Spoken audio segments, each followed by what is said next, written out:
Can you give us a little bit of an overview of where the agricultural industry stands right now? What are sort of the big challenges that ag is facing? We are trying to produce food affordably, abundantly, and we're trying to do so sustainably, meaning leaving the planet in the same condition with which we when we started the process. We're getting a lot of questions about animal welfare, climate change, about the treatment of workers, the treatment of data, what we're doing to increase the transparency, traceability. So these questions are difficult questions. They're difficult questions for any industry. They're a little more difficult for agriculture because we have been fabulously successful at the part I described first, which is safe, abundant, affordable food. Now we have to do other things, particularly for Western consumers. So I think those are the bigger challenges we're facing. It does make it a very exciting industry. It does mean that the levels of challenges we have are not simple to solve, but they're forcing us to embrace innovation and different types of disruption. We're seeing these challenges in the agricultural industry. Can you tell me a little bit about how the industry is starting to face them? How is it starting to meet these challenges of balancing, both creating all this food and creating these things that are sustainable and sort of meeting these consumer demands? How do you tackle all those things at once? With great difficulty, I suppose, is the easy answer. I think that the general answer has been to try to find new technologies that mirror older technologies, but fit with the new attributes. So business I was heavily involved in, livestock, we commonly found that in order to grow more meat, produce more milk, get more eggs, you put animals in confinement. And, nothing like what you see sometimes in the newspapers. Looks horrible. Nice houses, nice environment, very fresh air. But even so, we still found ourselves relying upon antibiotics to keep animals healthy and alive. Consumers said they didn't want it.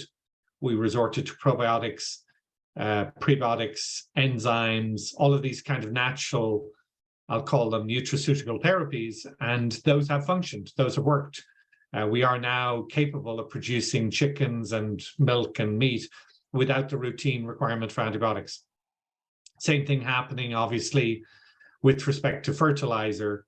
We have not had the same level of success yet, but we're already seeing biologicals, bacteria of certain strains being used in soils and helping us to reduce the level of fertilizer required by 20–30%.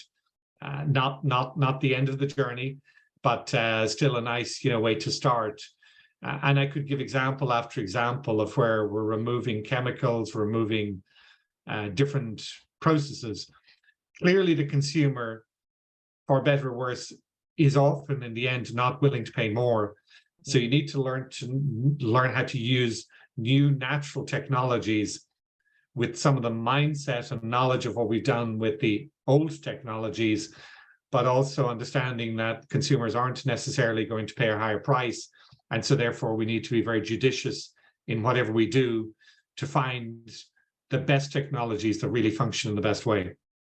In keeping exactly in that vein, the reason why we're talking today is around herbicides and thinking about sort of taking those strategies and bringing them to herbicides as well. Thinking of these natural technologies that will not cause the consumer to have to pay 3, 4, 5 times more for their produce or for their product.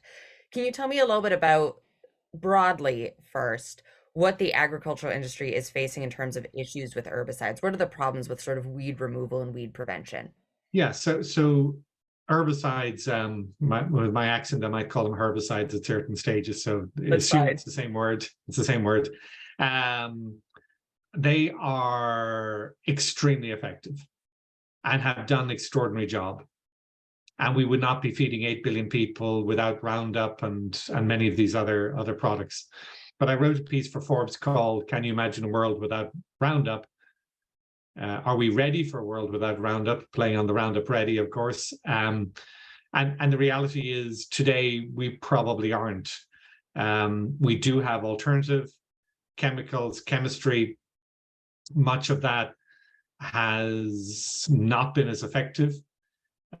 We get resistance. We are getting resistance to Roundup, particularly in the United States. But we do have weeds such as blackgrass that you find in Europe, which is increasingly a problem, and resistant to herbicides as well.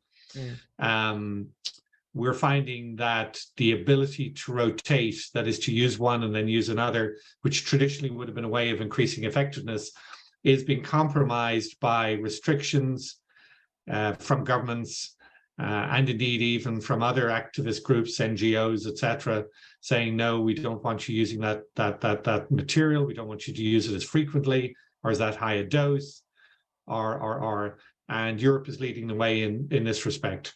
So we are facing a situation where we've restrictions on existing chemistry, we've got natural resistance occurring to the chemistry, and we have very, very few new options coming down the pipeline. HERP was the one that I came across that I was really excited by, not just least because it's in North Carolina, close to where I am, and met the founders, but also because it seemed to respond to the needs that we've been talking about for the last 5 minutes.